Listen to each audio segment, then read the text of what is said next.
Hi, I'm Phil Mendoza with No Limits Archery with your train to hunt shooting tip. In this video, we're going to talk about proper nock fit and nock pinch.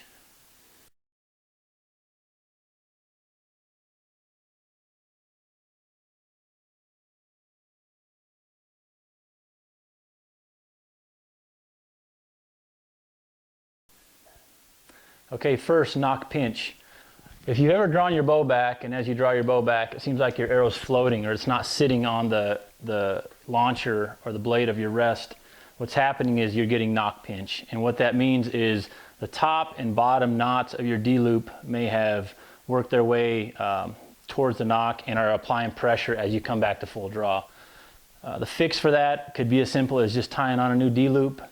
When you do check that out, look at your center serving. If your center serving has separated or is worn underneath those D-loops, it's time to retie on your center serving, put a new D-loop. And at that point, I would encourage you to install what's called some pinch knots. All those are some serving tied inside the D-loops, the knots above and below. What this allows you to do is give proper spacing for that nock, so that way as you come back to full draw again, it's not getting pressure from the top or bottom side. I do not like to see brass nock sets used for this. Those things have a tendency to potentially open up, and if they fail or open at the wrong time, they're flying projectiles, and you don't want those potentially coming back to your eyes. So be aware of that. Take a look at, again, your center serving, your D-loop, and look at applying some pinch knots.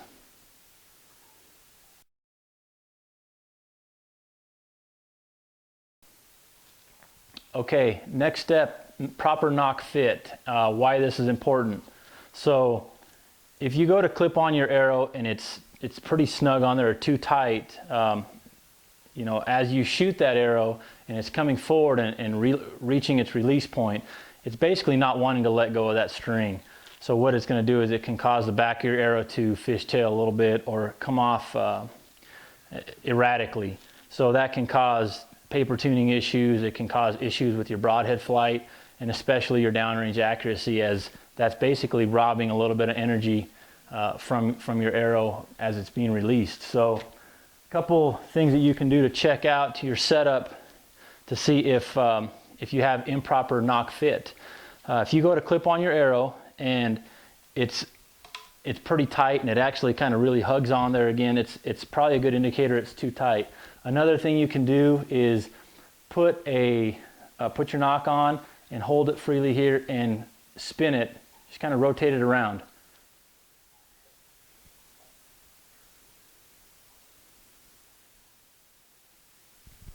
If it's rotating your D-loop around with the string, then it's basically pinching on your center serving, and that's too tight of a fit. What you want to see for a proper fit, when you get to clipping on your arrow, essentially that arrow should be able to spin around that serving freely with no resistance. So a couple things again you can do here. You need to identify the nocks that you're going to be hunting with. Don't be changing back and forth from a practice nock to a lighted nock. If you're going to hunt with lighted nocks, set it up for your lighted nocks and shoot those. You're going to want to, if it's too tight of a fit, get to your local pro shop. If you're not comfortable with tying on center serving, have them redo your center serving, serve down about an inch, and then check your nock. You know, clip a nock on there, make sure it's the right fit. If it's not, change the serving diameter and make sure it's to the right size. So once you get that done, again, as you install your D-loop, add some pinch knots, that way you get the consistency and the proper spacing and get your proper nock fit. So again, it could potentially help you with some tuning issues, broadhead flight issues, and definitely help your groupings downrange. So hopefully these tips help you out with your upcoming Train to Hunt challenge or your upcoming hunt, and check us out next time on another Train to Hunt shooting tip.